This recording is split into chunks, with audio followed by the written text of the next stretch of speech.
Hey everyone, it's Eric reporting after day 3 of the Ohio to Erie Trail. Tonight I'm in Mount Liberty, Ohio, outside the Mount Liberty Berry Barn. I have text permission to camp here. They advertise on the website. I haven't met them in person yet, but the facilities are very nice. Got the barn right behind me. The goat has been staring at me, wondering what I'm doing. I approached the goat to say hi, and there was some goat scuffing with his hooves. I don't know if that's a good or bad thing. I'm a city guy, so I kept my distance. I got my tent set up, and I thought I'd go ahead and record my observations from the day. So it was 51.3 miles, and I got that done in either 5 hours and 5 minutes or 8.5 hours, depending on how you look at it. So a lot of stops for me today. I was pretty tired today, even though I only did 50 something miles. That ended up being 10 miles per hour or 6 miles per hour, again, depending on how you look at it for the average speed.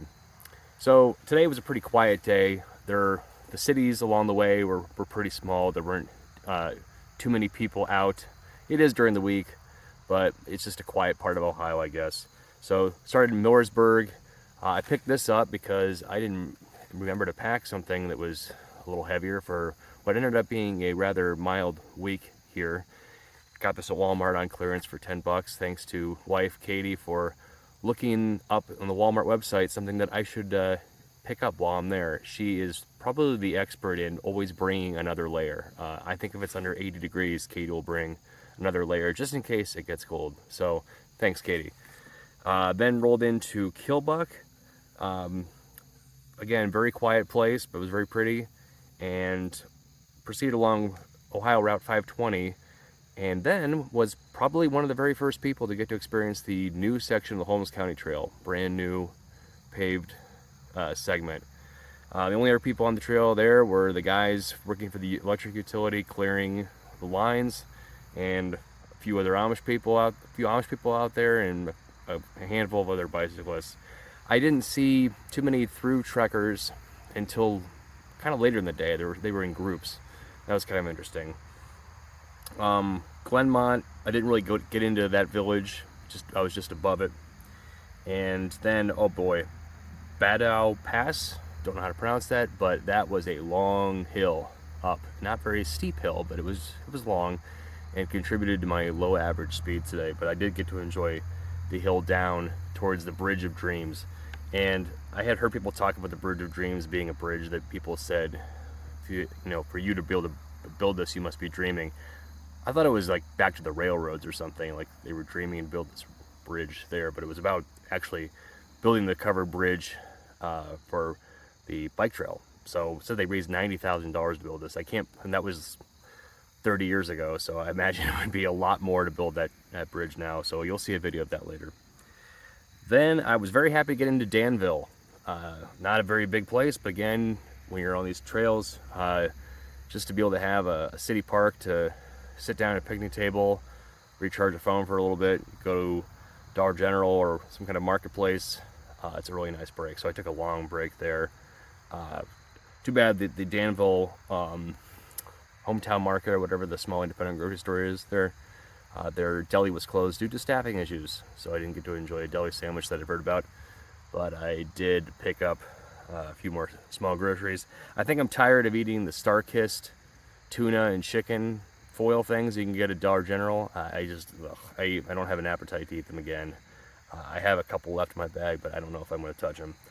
I've been mixing in whatever I can with tortillas because that's a dense food to keep in my bag.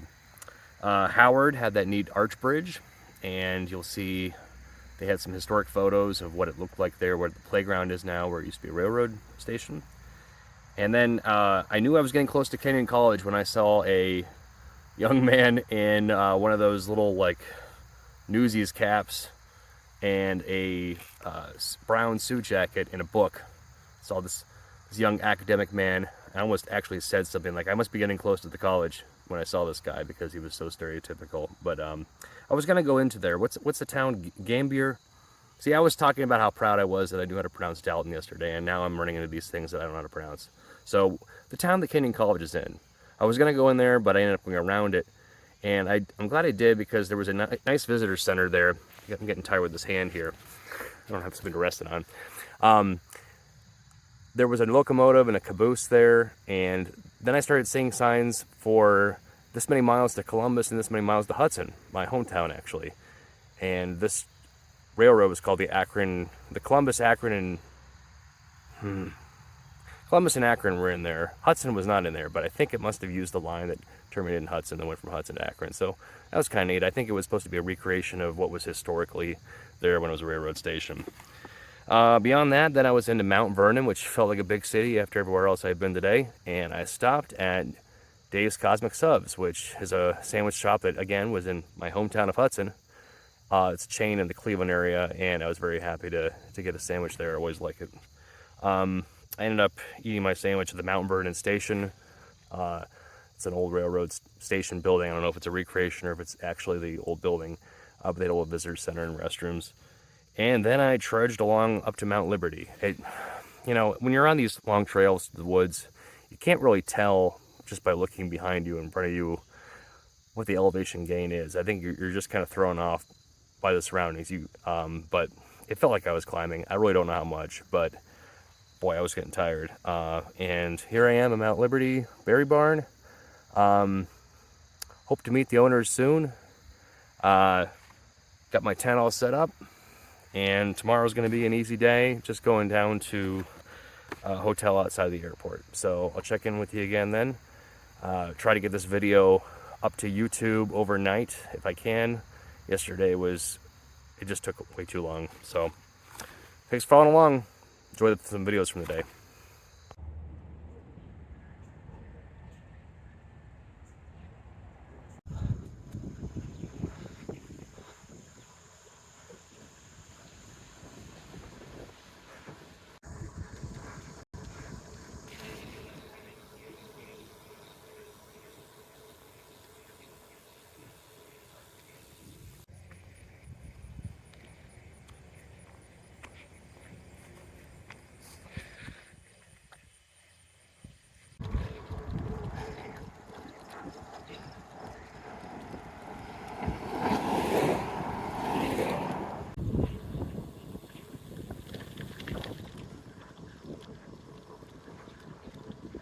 Coming up on the new section of the Holmes County Trail.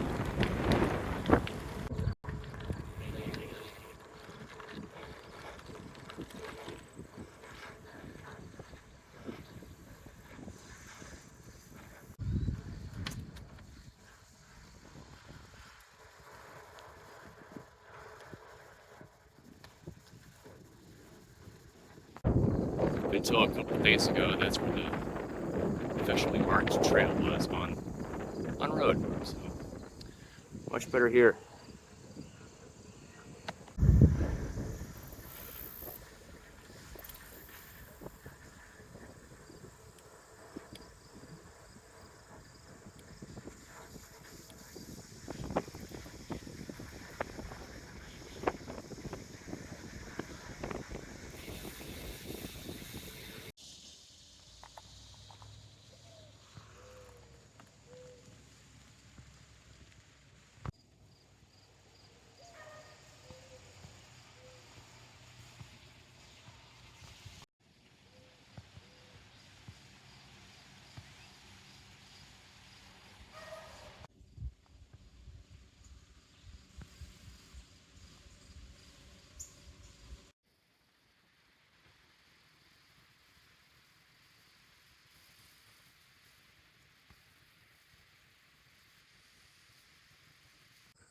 This should last a while.